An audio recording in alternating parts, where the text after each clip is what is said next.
औज़ुबिल्लाहिमिनश्शैतानिर्रजीम बिस्मिल्लाहिर्रहमानिर्रहीम। Lecture number 12, first year, chapter number 3, projectile motion. This is 2D motion. ये आपके पास 2D motion है और 2D मोशन के लिए एंगल का जो लिमिट है वो 0 और 90 के दरमियान। This is the angle limit for 2D motion. आप किसी भी बॉडी को किसी आर्बिट्ररी एंगल से प्रोजेक्ट करें, किसी भी आर्बिट्ररी एंगल से प्रोजेक्ट करें, motion is known as projectile motion. The moving body is known as a projectile. आप ये देखिए, ये आर्बिट्ररी एंगल थीटा, और थीटा क्या होगा 90 और 0 के दरमियान।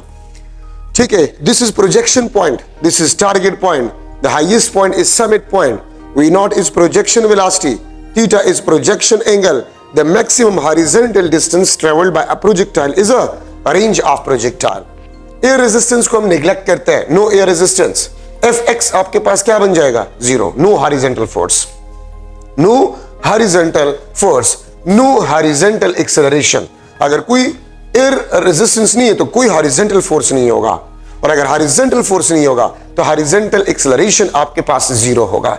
जो वर्टिकल फोर्स है, the force along y axis, this will be a gravitational force and gravitational force will be constant. एक बात याद रखिए, किसी भी बॉडी को अगर आप आर्बिट्ररी एंगल से प्रोजेक्ट करें under constant gravitational force, under constant gravitational force, ठीक है, the motion is known as projectile motion. और प्रोजेक्टाइल मोशन के दौरान सिर्फ एक सिंगल फोर्स एक्ट करता है और वो ग्रेविटेशनल फोर्स होता है। ठीक है, और ग्रेविटेशनल फोर्स आपके पास जो है वो कांस्टेंट होना चाहिए। अगर एक फोर्स के अलावा कोई और फोर्स हो बॉडी पे, मोशन प्रोजेक्टाइल नहीं होगा। बुलेट को फायर किया जाता है तो बुलेट जब गन से निकल जाता है उसमें सिर्फ ग्रेविटेशनल फोर्स होता है, एयर रेजिस्टेंस को हम नेग्लेक्ट करते हैं, तो बुलेट का मोशन प्रोजेक्टाइल मोशन। ठीक है, शेल को, गोले को फायर किया जाता है तोप से, तो गोले का मोशन प्रोजेक्टाइल मोशन। ठीक है, मैं स्टोन को गिरा देता हूं, किसी चीज को गिरा देता हूं, प्रोजेक्टाइल मोशन। मिसाइल्स दो किस्म के होते हैं, एक होते हैं guided missiles, laser guided missiles, रेलाइट गाइडेड मिसाइल्स, उसका मोशन प्रोजेक्टाइल मोशन नहीं होता। Long range missiles, Ghauri missile, Shaheen missile, ये गाइडेड मिसाइल्स होते हैं। ठीक है, लॉन्ग रेंज मिसाइल्स होते हैं और इसका मोशन प्रोजेक्टाइल मोशन नहीं कहलाता। शॉर्ट रेंज मिसाइल्स होते हैं, ठीक है, उसके मोशन को आप प्रोजेक्टाइल मोशन कह सकते हैं। एरोप्लेन का मोशन प्रोजेक्टाइल मोशन नहीं है। ठीक है, क्यों? इंजन फोर्स, रॉकेट का मोशन प्रोजेक्टाइल मोशन नहीं है। इंजन फोर्स या थ्रस्ट फोर्स उस पे होते हैं, which is other than the gravitational force. तो एक फोर्स होता है प्रोजेक्टाइल पे, वो कांस्टेंट होता है, and that is a gravitational force. Acceleration होता है जी, ये माइनस क्या शो करता है? Downward. Minus means the acceleration of a projectile is always downward, तो माइनस का मतलब आपके पास ये होते हैं, which is constant. Science of projectiles को हम क्या कहते हैं? इसको हम बैलिस्टिक्स कहते हैं। The science of projectiles is ballistics. The path is known as a trajectory.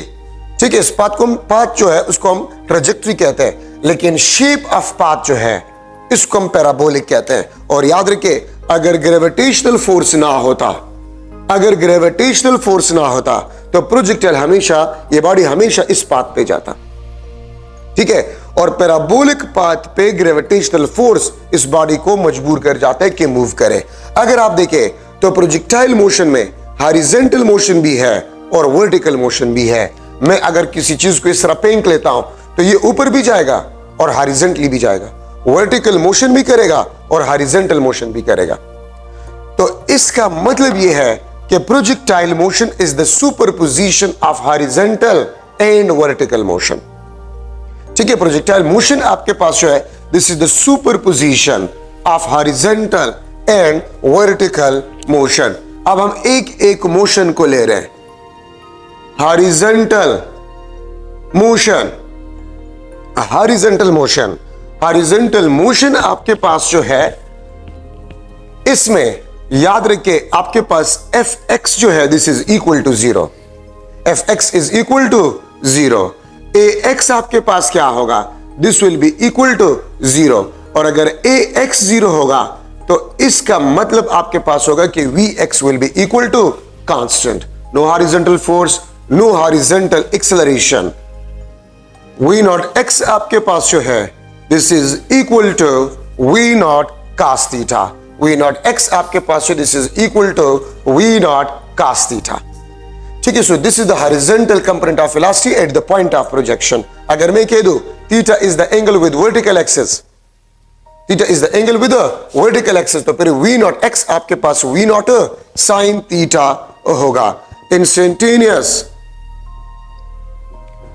Horizontal distance travel, ठीक है, इंस्टेंटेनियस हॉरिजॉन्टल, बल्कि मैं हॉरिजॉन्टल कंपोनेंट ऑफ वेलोसिटी पहले लिख लूंगा, कंपोनेंट ऑफ वेलोसिटी, ठीक है, instantaneous horizontal component of velocity, Vx is equal to V naught x is equal to V naught cos theta and it is constant. याद रखे, throughout a projectile motion, the horizontal component of velocity is a constant.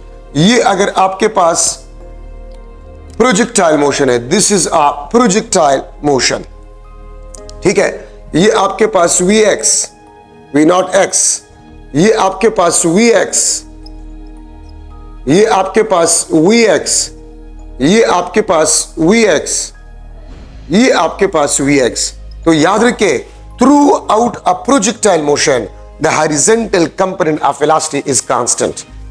Point of projection से लेकर point of target तक horizontal component of velocity का magnitude भी constant होता है और डायरेक्शन भी कांस्टेंट होता है, ठीक है, ये बात याद रखिए।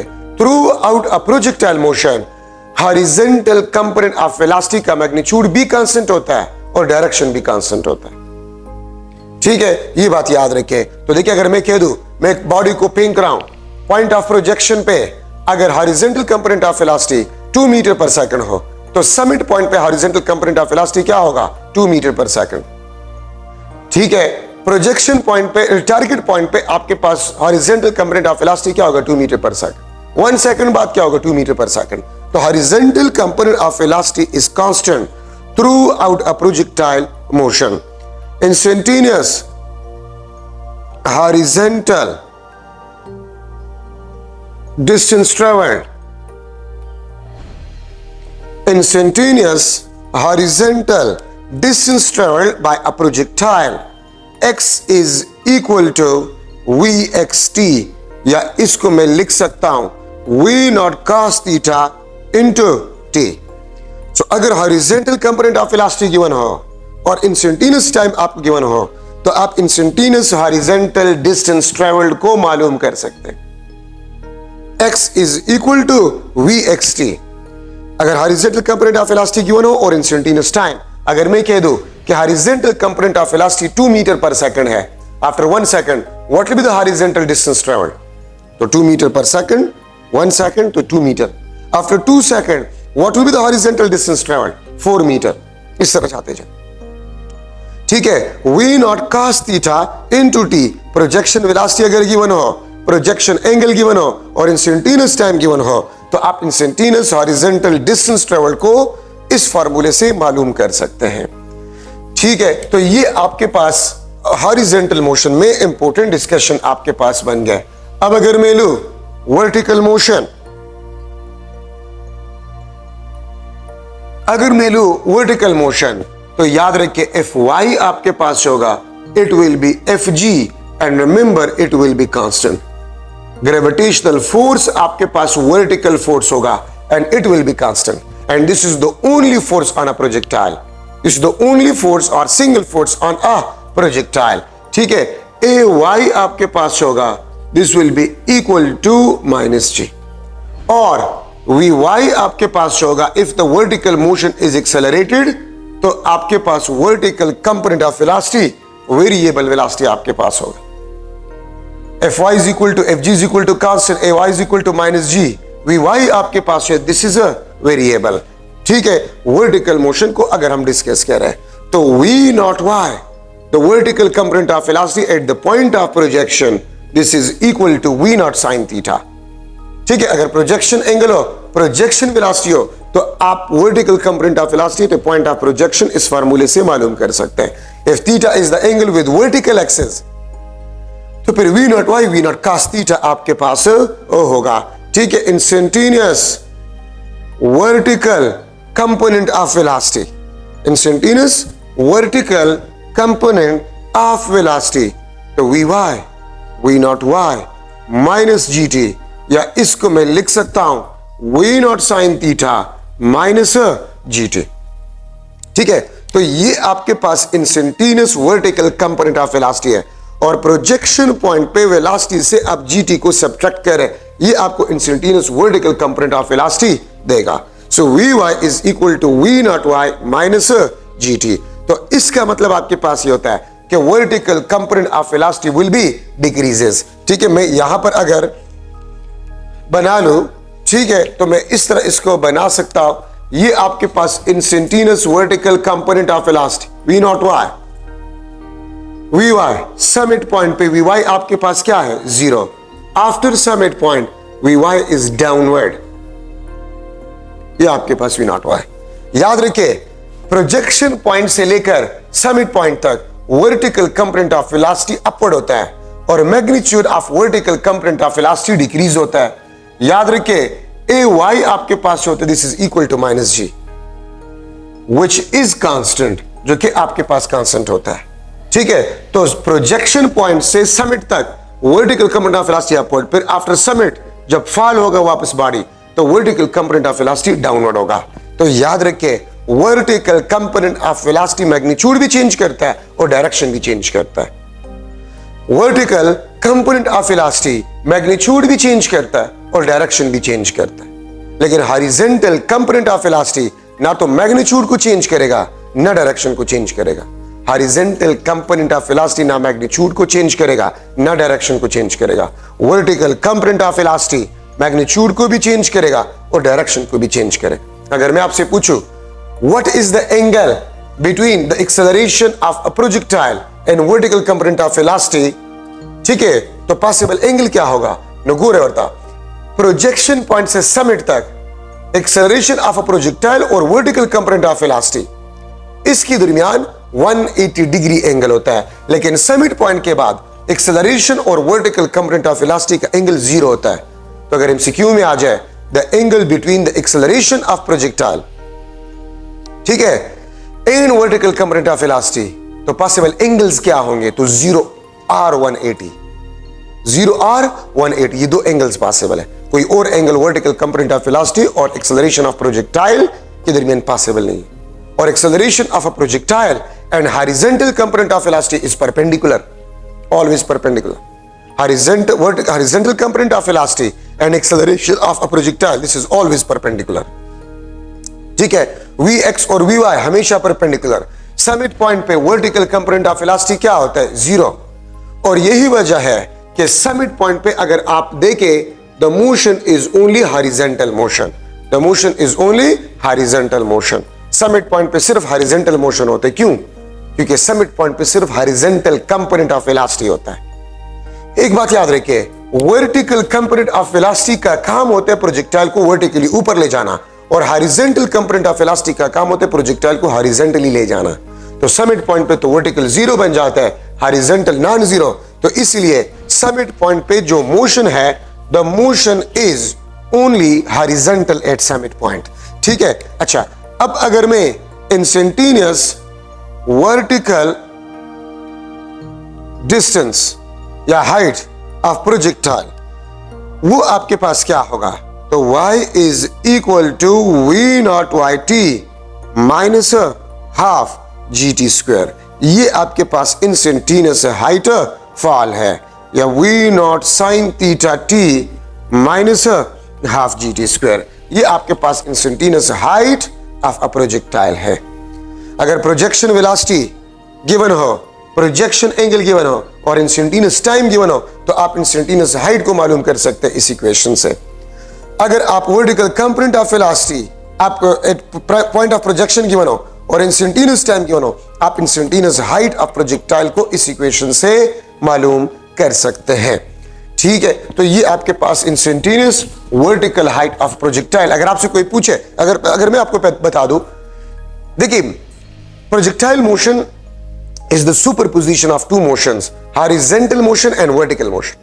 लेकिन horizontal motion में velocity constant होता है और vertical motion में acceleration constant होता है। So projectile motion is that motion in which horizontal motion is with constant velocity and vertical motion is with constant acceleration. ठीक है, so superposition of horizontal and vertical motion, but horizontal with constant velocity, vertical with constant acceleration. और यहां पर एक idea आपको मिल रहा है कि horizontal motion constant velocity से, vertical motion constant acceleration से, इसका मतलब ये है कि horizontal and vertical motion during projectile motion is independent of each other.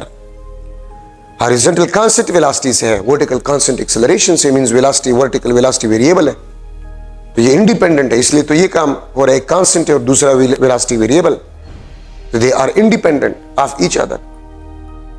तो प्रोजेक्टाइल में vertical motion accelerated, horizontal motion non accelerated. लेकिन अगर मैं प्रोजेक्टाइल को लूं कि प्रोजेक्टाइल मोशन एक्सेलरेटेड मोशन है कि नॉन एक्सेलरेटेड है, तो projectile motion is accelerated motion and the acceleration of a projectile is a g which is 9.8 and always directed downward. ठीक है, तो ये आपके पास इंस्टेंटेनियस वर्टिकल हाइट. अच्छा, अब मैं लिख रहा हूं instantaneous velocity of projectile. Instantaneous velocity of a projectile v is equal to vx square plus vy square under the root. v is equal to vx square plus vy square under the root.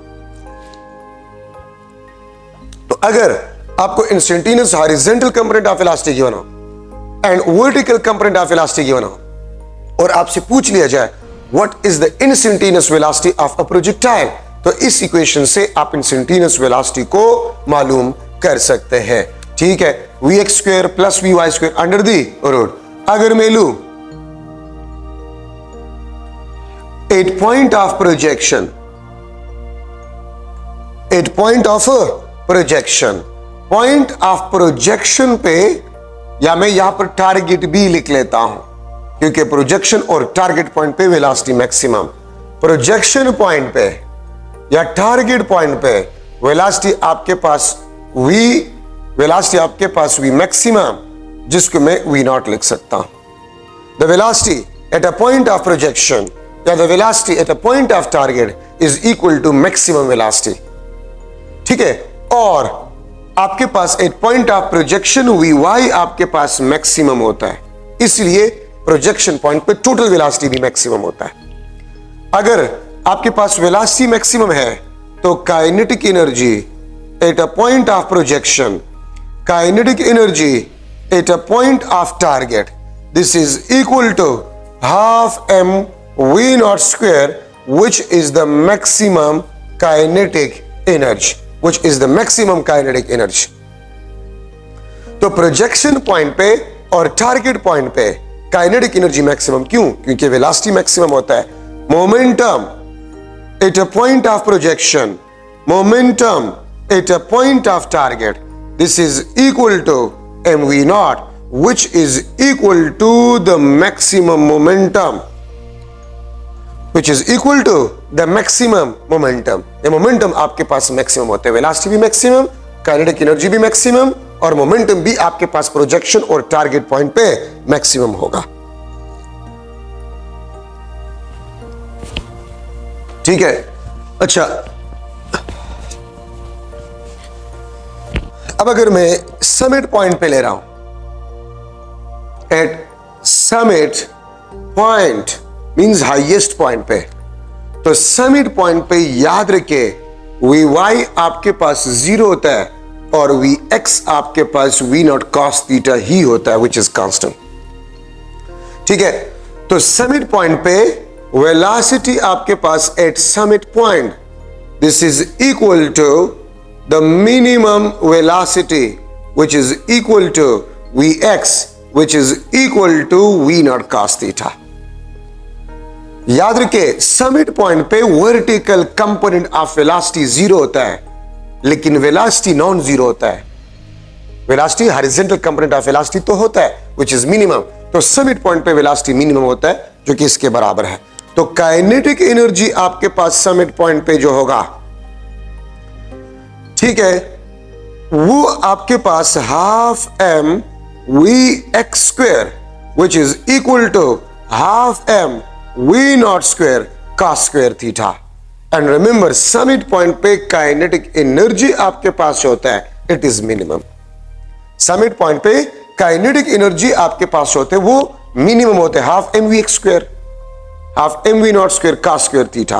अच्छा, अब आप इसको देखें, half M we naught square, इसको आप देखें थोड़ा सा, half M we naught square ये देखें, ये है, और half M we naught square ये आपके पास प्रोजेक्शन पॉइंट पे काइनेटिक एनर्जी है,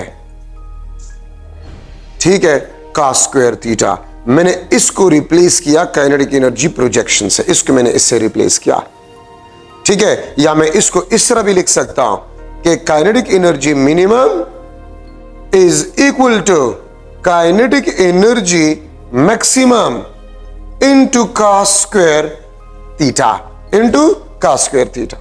minimum kinetic energy is equal to maximum kinetic energy into cos square theta, ठीक है। या मैं आपसे यह भी पूछ सकता हूं, the ratio of kinetic energy at summit point to the kinetic energy at point of projection, this is equal to cos square theta. The ratio of kinetic energy at summit point to the kinetic energy at a point of projection is equal to cos square theta. Yeah, the ratio of kinetic energy minimum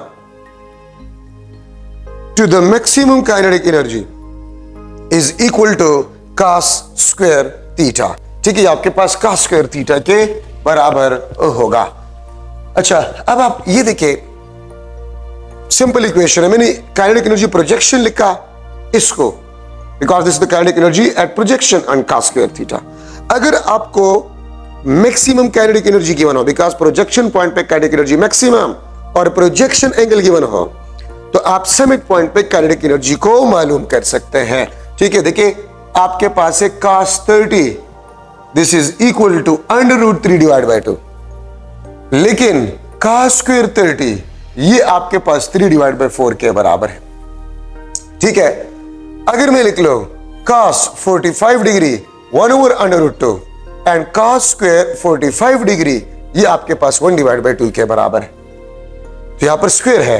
अगर मैं एक MCQ लिख लो कि the kinetic energy at a point of projection is equal to E. The kinetic energy at a point of projection is equal to A. What will be the kinetic energy summit at summit point if projection angle is 45 degree? अगर projection angle आपके पास 45 degree हो, ठीक है, तो मैं लिख लूंगा E divide by 4, E divide by 2, E divide by √2, D option 3E divide by 4।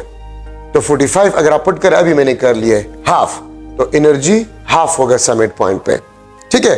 तो अगर आप एक प्रोजेक्टाइल को 45 डिग्री से प्रोजेक्ट करें, तो समिट पॉइंट पे जो काइनेटिक एनर्जी होगा वो टोटल एनर्जी ऑफ प्रोजेक्टाइल का हाफ होगा, मैक्सिमम एनर्जी ऑफ प्रोजेक्टाइल का हाफ होगा, ठीक है। ये बात आप लोग याद रखें। अगर मैं इस तरह आपसे पूछ लो MCQ, the minimum kinetic energy is equal to E divide by 4 where kinetic energy at summit point is equal to E, तो फिर प्रोजेक्शन एंगल आपके पास क्या होगा? What will be the projection angle? A option में लिख लेता हूं 30 डिग्री, 45 डिग्री, 60 डिग्री, और डी ऑप्शन आपके पास जो है दैट इज 75 डिग्री। तो वो कौन सा एंगल है जिसपे cos स्क्वायर थीटा आपको 1/4 वैल्यू देते हैं? तो 60, ठीक है। वो किस चीज के बराबर है? 60 के बराबर है। अगर आप इसी को पुट कर ले इस फार्मूले में, ठीक है, मिनिमम काइनेटिक एनर्जी E/4, यहां पर E/4 पुट कर, यहां पर E कैंसिल 1/4, तो cos स्क्वायर थीटा किस एंगल पे आपको 1/4 देता है? 60 डिग्री पे। तो प्रोजेक्शन एंगल प्रोजेक्टाइल का वो 60 डिग्री आपके पास होगा, ठीक है। तो ये आपके पास kinetic energy at summit and kinetic energy at a point of projection. अच्छा, अब आप ये देखिए प्रोजेक्शन पॉइंट पे काइनेटिक एनर्जी को मैं इस तरह भी लिख सकता हूं, half M we naught square, V naught square के बजाय V naught X square plus V naught Y square में लिख सकता हूं।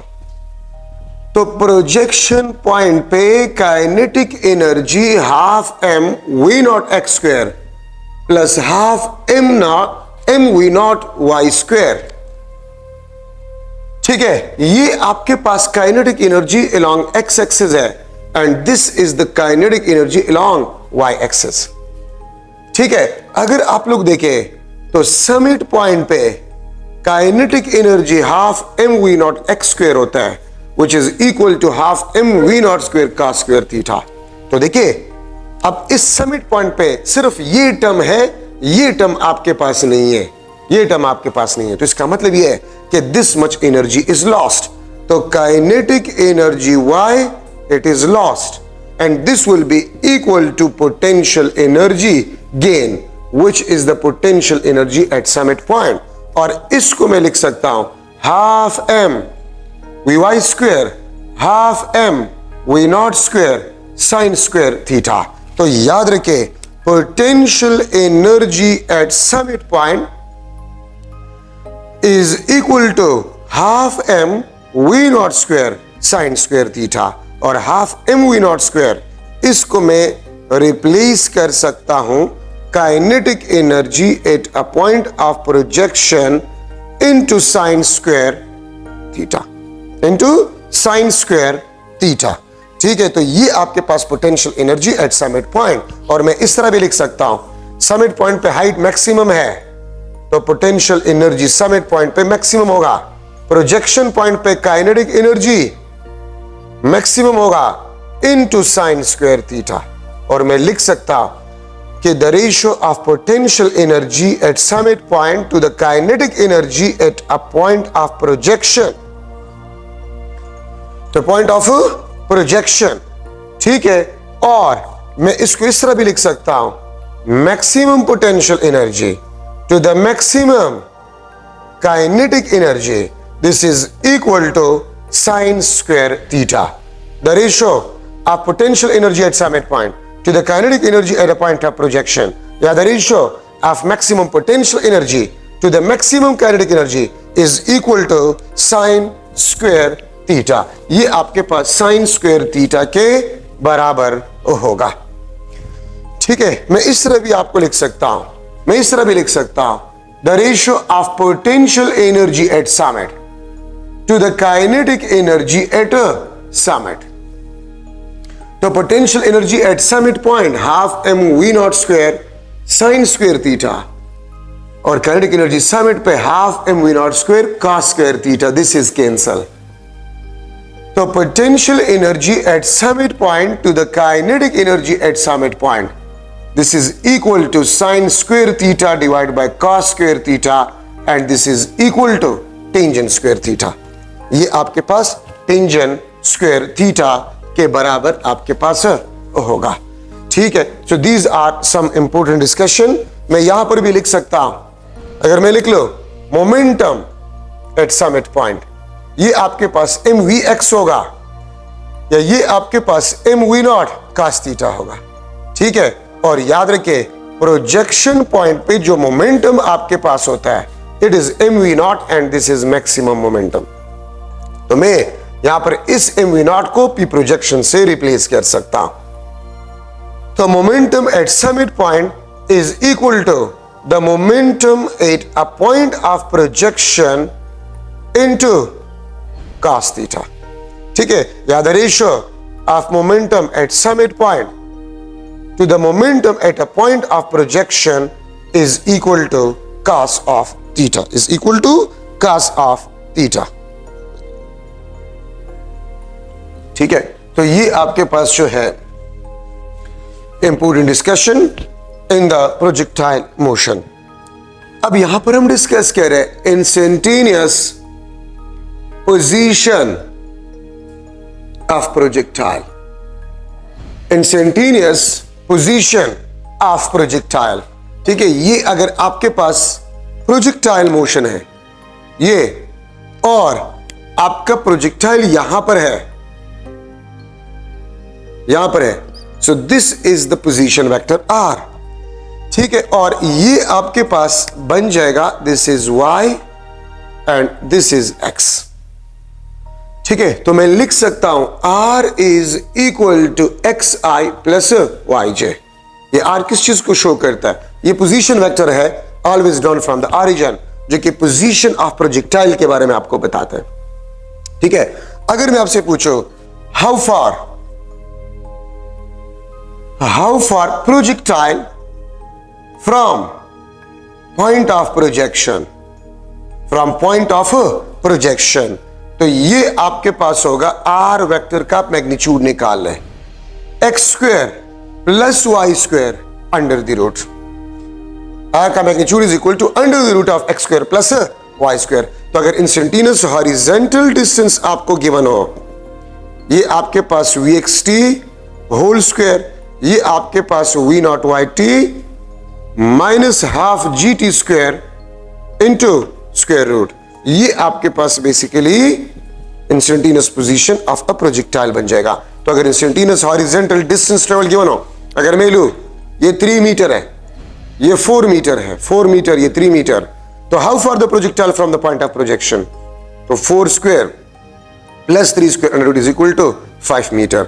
सो अगर हॉरिजॉन्टल डिस्टेंस ट्रेवल 3 मीटर हो, इंस्टेंटेनियस वर्टिकल हाइट 4 मीटर हो, then how far the projectile from the point of projection? तो फिर 3 square plus 4 square under the root, the projectile will be at 5 metre from the point of projection. इस फार्मूले से आप मालूम कर सकते हैं, ठीक है। और अगर मैं लूं एंगल ऑफ प्रोजेक्शन,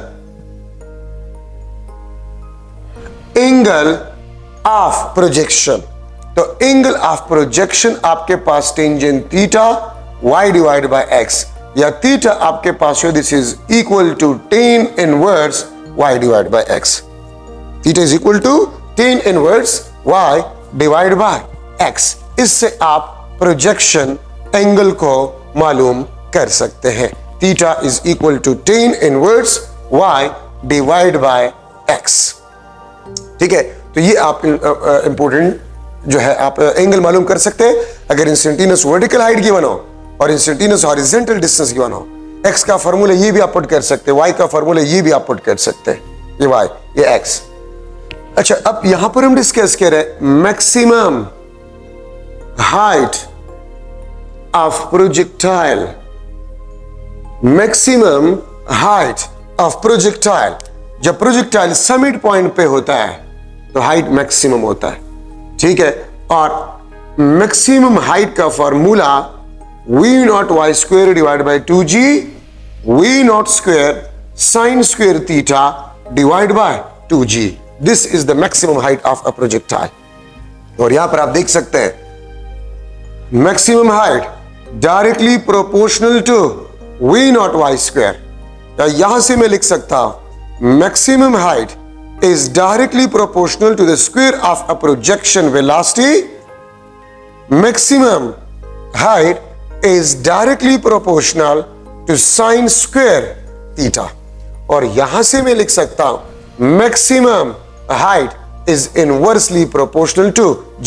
अगर एक प्रोजेक्टाइल आप पेशावर में प्रोजेक्ट कर रहे हैं, उसी प्रोजेक्शन वेलोसिटी से प्रोजेक्टाइल को उसी प्रोजेक्शन एंगल के साथ अगर आप मरी में प्रोजेक्ट करें तो मरी में जी का वैल्यू कम होता है, वहां पर प्रोजेक्टाइल का हाइट क्या होगा? ज्यादा होगा, ठीक है। अगर मून पे आप सेम प्रोजेक्शन वेलोसिटी से और सेम प्रोजेक्शन एंगल से प्रोजेक्टाइल को प्रोजेक्ट कर रहे हैं तो आपको पता है कि मून पे जी का वैल्यू 6 टाइम कम है, तो हाइट प्रोजेक्टाइल का मून पे 6 टाइम ज्यादा होगा, ठीक है। अच्छा, time of flight, time of flight, time of flight is the time duration during which projectile is airborne या above the horizontal surface या above the ground। वो टाइम जिसमें प्रोजेक्टाइल ग्राउंड से ऊपर हो या हवा में हो उसको बेसिकली हम टाइम ऑफ फ्लाइट कहते हैं। Time of flight is equal to we naught y divide by g या 2 v naught sine theta divide by g. This is the equation of time of flight. Time of flight का formula है आपके पास, तो यहां से मैं लिख सकता हूं time of flight is directly proportional to v naught y। मैं लिख सकता हूं t is directly proportional to v naught। मैं लिख सकता हूं t is directly proportional to sin theta। यहां से मैं लिख सकता हूं t is inversely proportional to g। ठीक है, सो टाइम ऑफ फ्लाइट आपके पास जो है वो 2v naught sin theta 2v naught y divided by g या 2v naught sin theta divided by g। This is basically the time of flight. ये time of flight को रिप्रेजेंट करता है। ठीक है, और टाइम ऑफ फ्लाइट को मैंने आपको बता दिया कि टाइम ऑफ फ्लाइट वो टाइम ड्यूरेशन है जिसमें एक प्रोजेक्टाइल आपके पास जो है वो एयरबर्न हो या ग्राउंड से ऊपर हो। मैं इस तरह भी लिख सकता हूं the time when projectile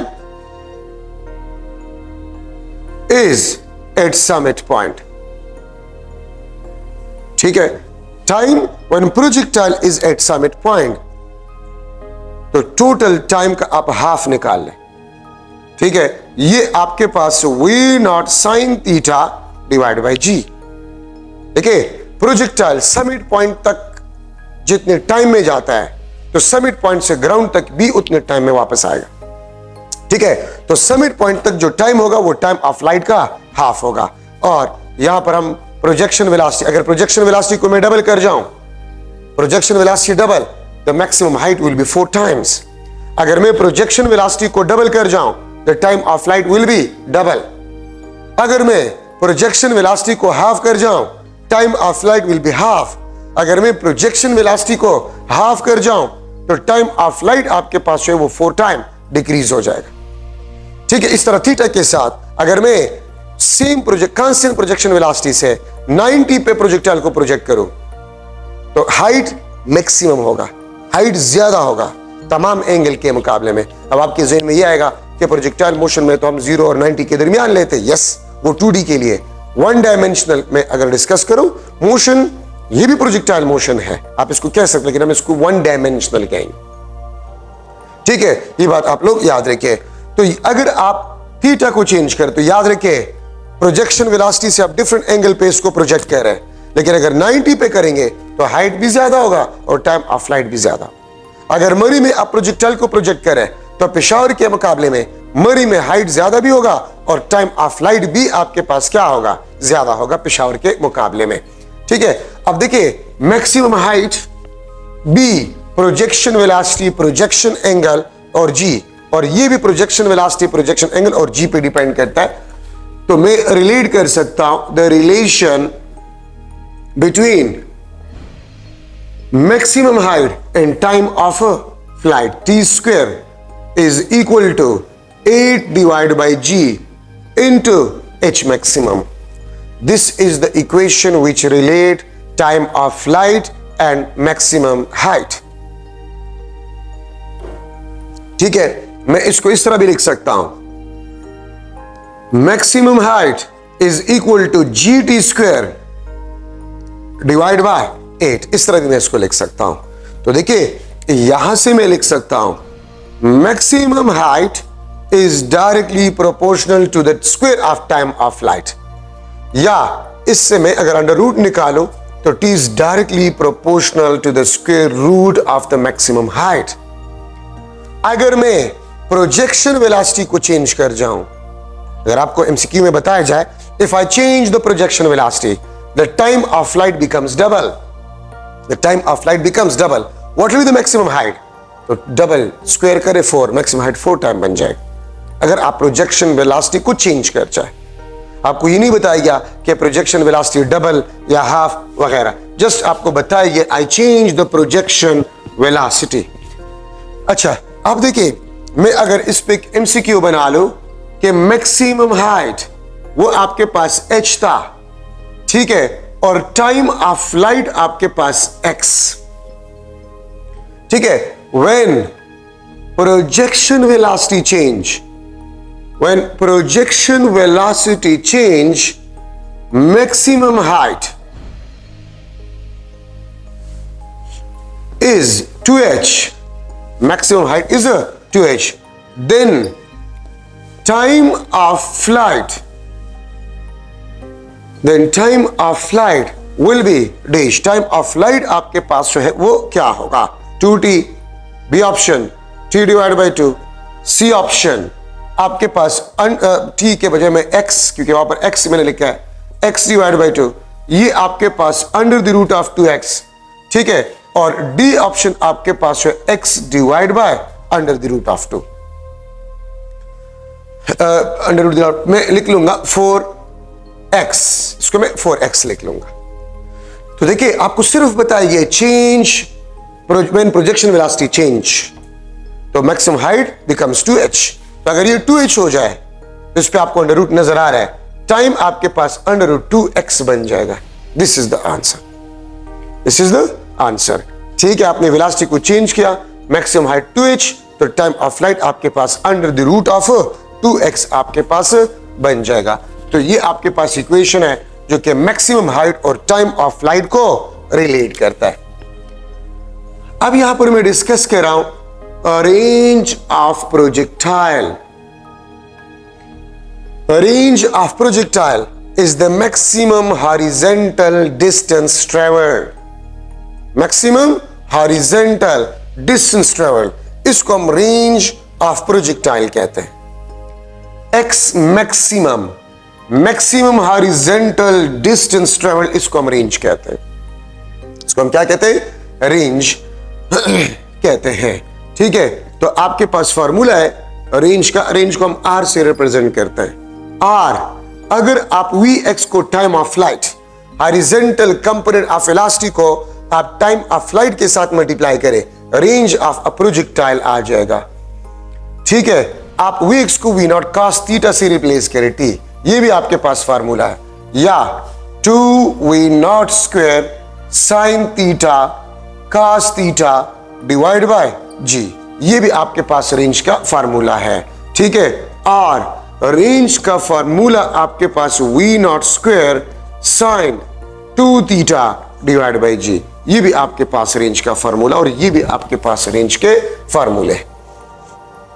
अगर horizontal component of velocity given हो और टाइम ऑफ फ्लाइट गिवन हो तो रेंज आप इस फार्मूले से मालूम कर सकते हैं। अगर प्रोजेक्शन वेलोसिटी गिवन हो, प्रोजेक्शन एंगल गिवन हो और टाइम ऑफ फ्लाइट गिवन हो, इस फार्मूले से।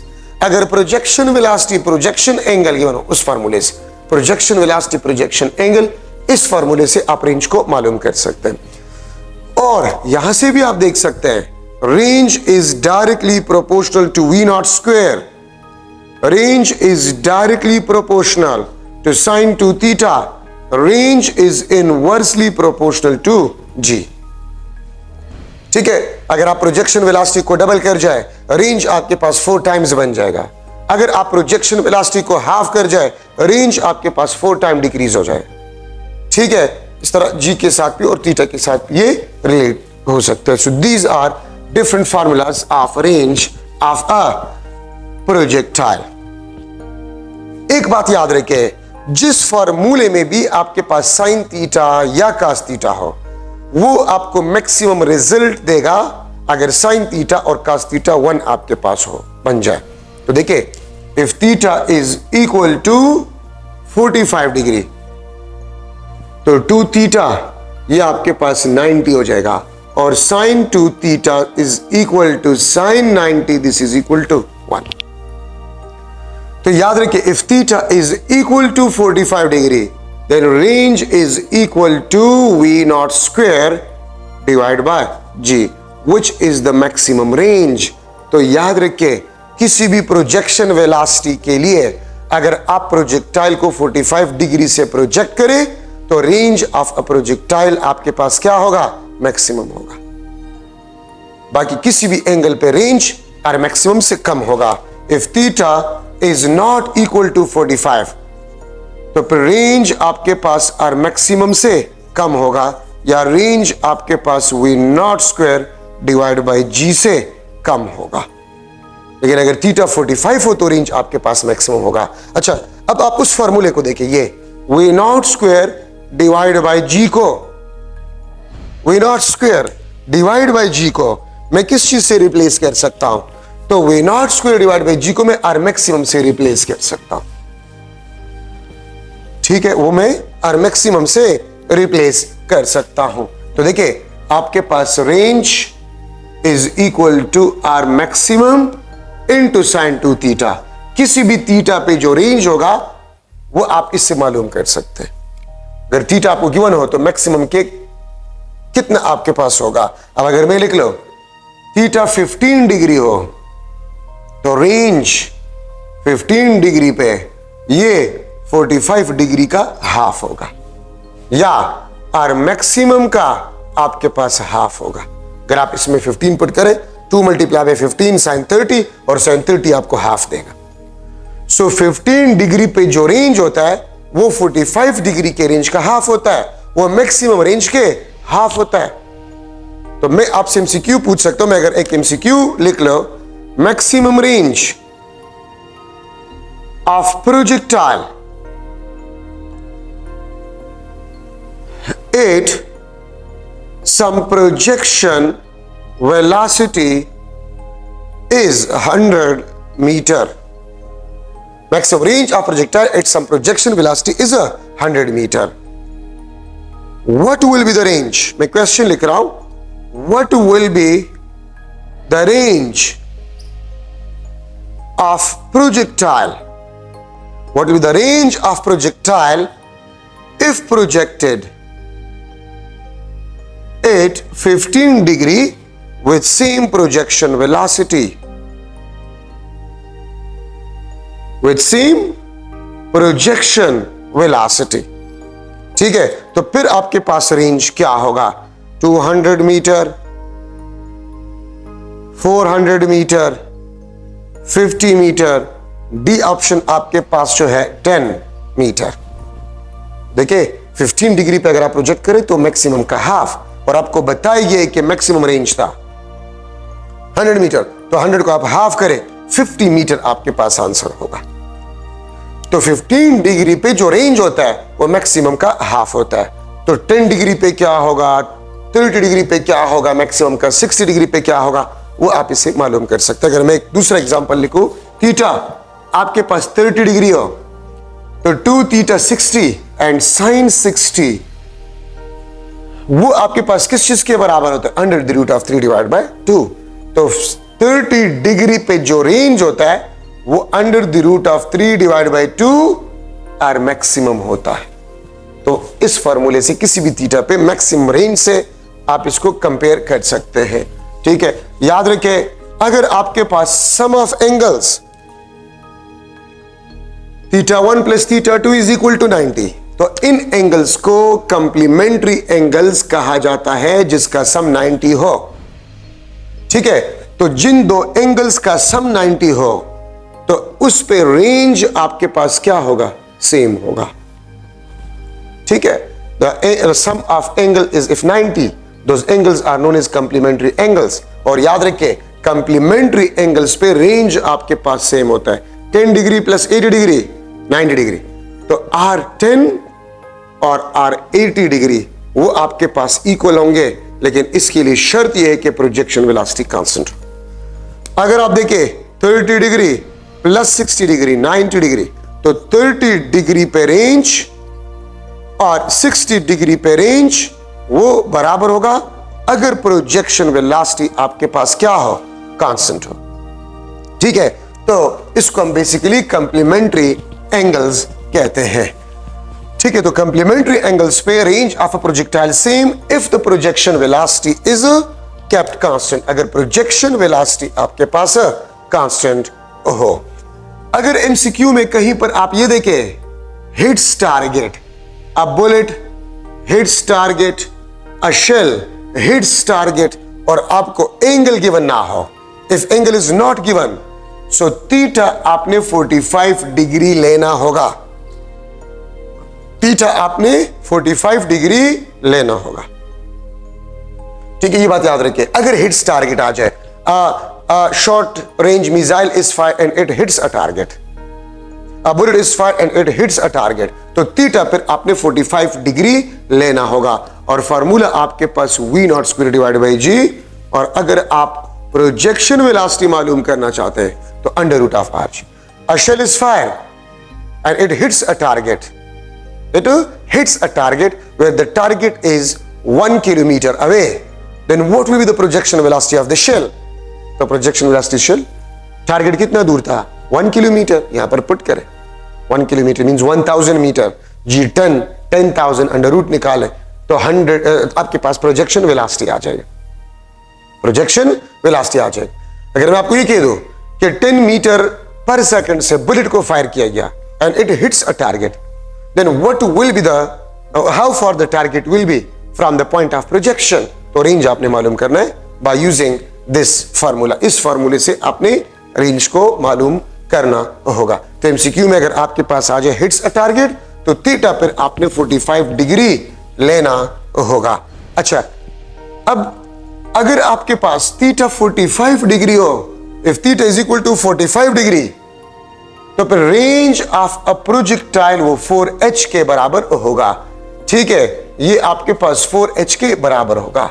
इफ अब देखिए theta is equal to 45 degree, मैं 45 डिग्री पे प्रोजेक्टाइल को प्रोजेक्ट करता हूं and the maximum height is 10 metre. What will be the range of projectile? तो 10 मल्टीप्लाई बाय 4, 40 मीटर उसका रेंज होगा.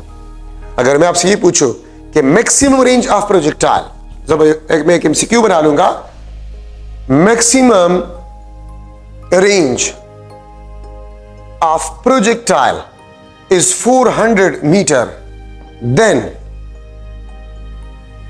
What will be height of projectile?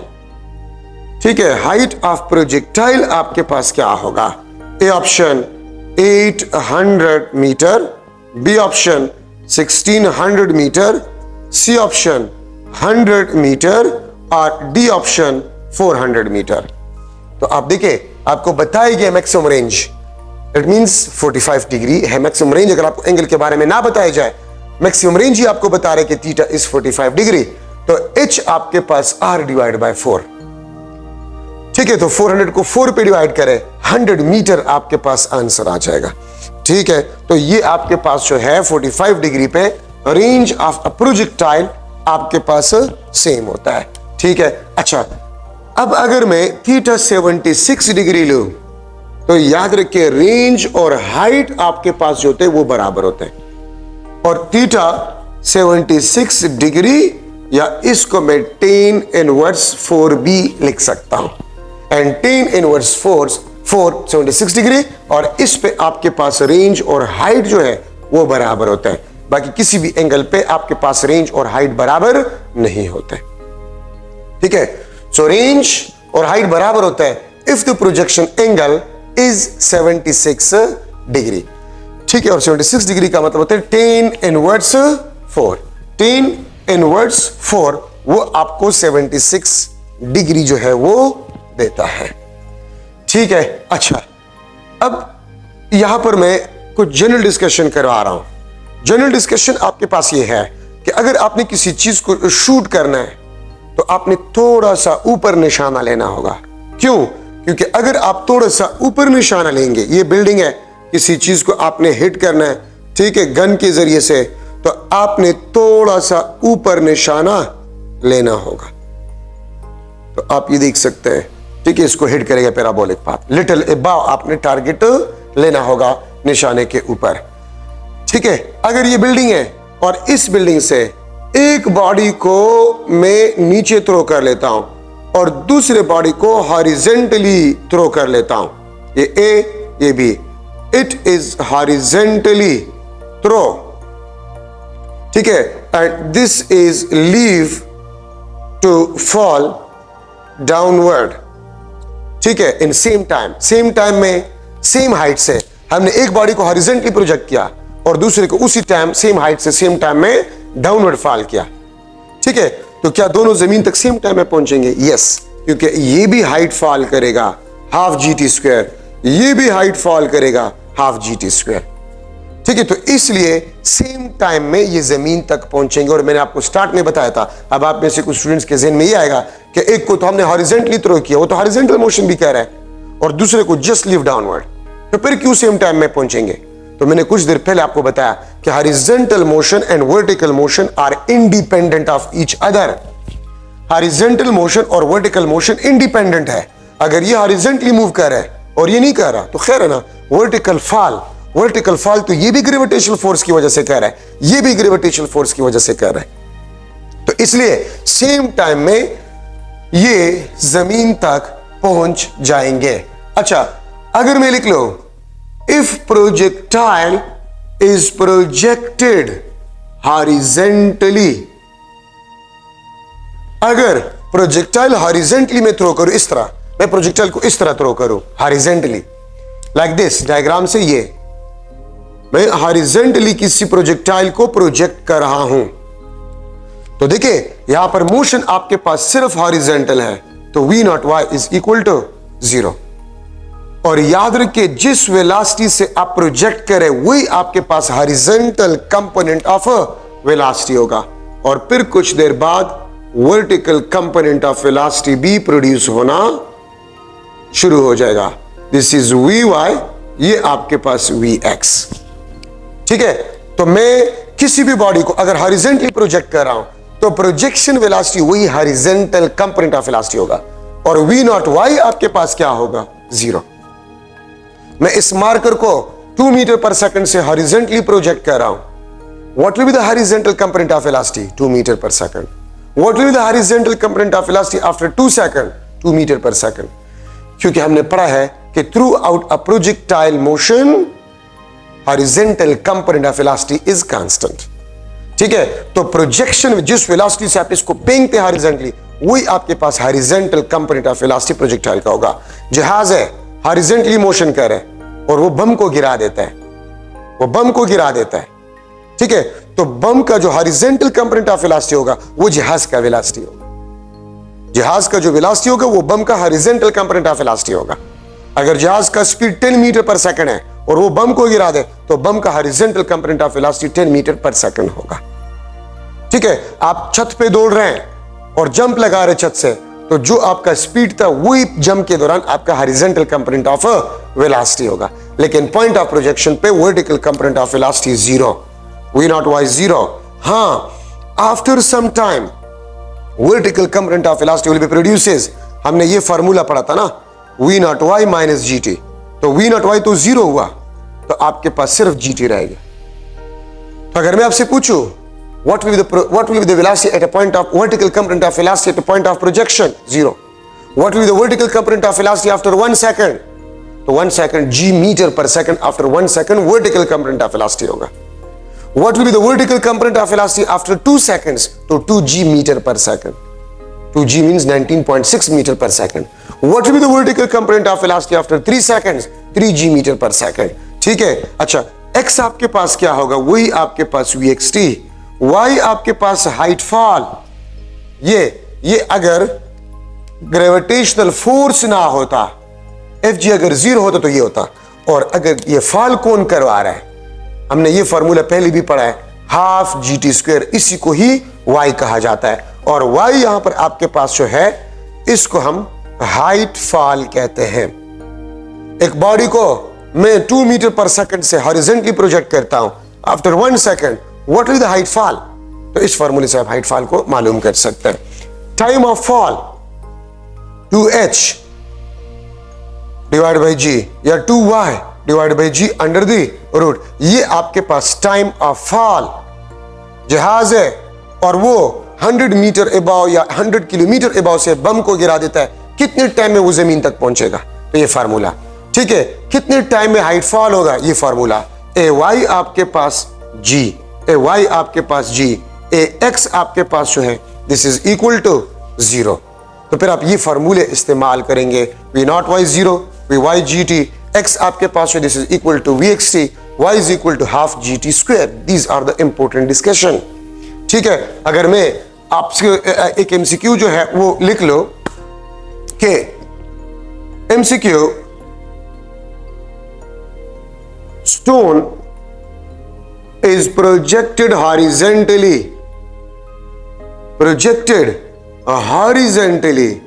with 3 meter per second, with 3 meter per second, then v naught y क्या होगा, a y क्या होगा, a x आपके पास क्या होगा। ठीक है, ये क्वेश्चन मैं आपसे पूछ सकता हूं after 1 second after 1 second v y क्या होगा, हाइट फॉल क्या होगा, ठीक है। वी एक्स आपके पास क्या होगा, इंस्टेंटेनियस वेलोसिटी क्या होगा, इंस्टेंटेनियस वेलोसिटी आपके पास v x square plus v y square under root.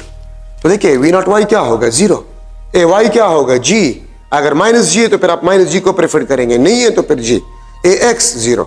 After 1 second v y क्या होगा, तो वी वाई वहां से देखिए जी टी, ये आपके पास जी मीटर पर सेकंड होगा। हाइट फॉल क्या होगा 1 सेकंड बाद, g divide by 2 metre. V x क्या होगा आपके पास, यहां पर वी एक्स मैंने नहीं लिखा था, वी एक्स आपके पास 3 मीटर पर सेकंड होगा, वी एक्स आपके पास 3 मीटर पर सेकंड होगा। और वेलोसिटी क्या होगा, तो देखिए वी एक्स 3, वी वाई जी, तो आपके पास 3 स्क्वायर, आसानी के लिए जी को आप 10 स्क्वायर ले ले अंडर रूट, ये आपके पास इंस्टेंटेनियस वेलोसिटी आ जाए। और देखिए मैंने पहले भी आपको बताया कि horizontal motion and vertical motion are independent of each other. अगर मैं जमीन पे दौड़ रहा हूं एफर्ट करके, अगर उतना एफर्ट मैं मून पे करूं तो वहां पर मेरा स्पीड ज्यादा होगा, रनिंग के दौरान कम होगा कि सेम होगा, सेम होगा, स्पीड सेम होगा मून पे। क्यों, क्योंकि स्पीड तो मेरे अपने एफर्ट पे डिपेंड करता है। लेकिन अगर मैं यहां पर दौड़ रहा हूं और जंप के दौरान मेरा हाइट h है, अगर मैं मून पे दौड़ रहा हूं तो वहां पर मेरा हाइट क्या होगा, जंप के दौरान, तो वहां पर हाइट ज्यादा होगा, क्योंकि height is inversely proportional to g maximum height वाला फार्मूला देखे, ठीक है। तो वो जी के इनवर्सली प्रोपोर्शनल है, तो जी मून पे कम है 6 टाइम, तो हाइट 6 टाइम जो है वो आपके पास ज्यादा होगा, ठीक है। तो ये आपके पास जनरल डिस्कशन है। Horizontal motion is independent of, horizontal and vertical motion are independent of each other. तो ये प्रोजेक्टाइल मोशन में आपके पास जरूरी पॉइंट्स हैं। अब देखिए एक क्वेश्चन आपसे ये भी पूछा जा सकता है कि एक मंकी जो है वो दरख्त में है और आपने उसी पे टारगेट लिया है, जब आप फायर करते हैं उसी instant of time monkey jump downward, तो bullet will hit a monkey, miss a monkey या इनकम्प्लीट इन्फॉर्मेशन या नन ऑफ दीस। तो अगर आपने मंकी पे ही टारगेट लिया है, ना ऊपर ना नीचे, उसी को टारगेट किया है आपने, और जो आप फायर करते हैं उसी instant of time monkey jump downward, तो मंकी भी फ्री फॉल मोशन कर रहा है और बुलेट भी फ्री फॉल मोशन कर रहा है, so bullet will hit a monkey. तो ये थोड़ा सा जनरल डिस्कशन था आपके पास। चैप्टर नंबर 3 भी खत्म हो गया। इंशाल्लाह नेक्स्ट लेक्चर में 1 आवर या 1 आवर 15 मिनट में मैं 4th चैप्टर को भी खत्म करूंगा, वर्क, पावर एंड एनर्जी। तो प्लीज आप लोग वर्क, पावर, एनर्जी के डिफिनीशंस वगैरह, एब्सोल्यूट ग्रेविटेशनल पोटेंशियल एनर्जी, वो डिफिनीशंस आप खुद से पढ़ें, ठीक है। मैं इंशाल्लाह लेक्चर नंबर 13 में वर्क, पावर एंड एनर्जी करवाऊंगा, ठीक है। Thank you so much.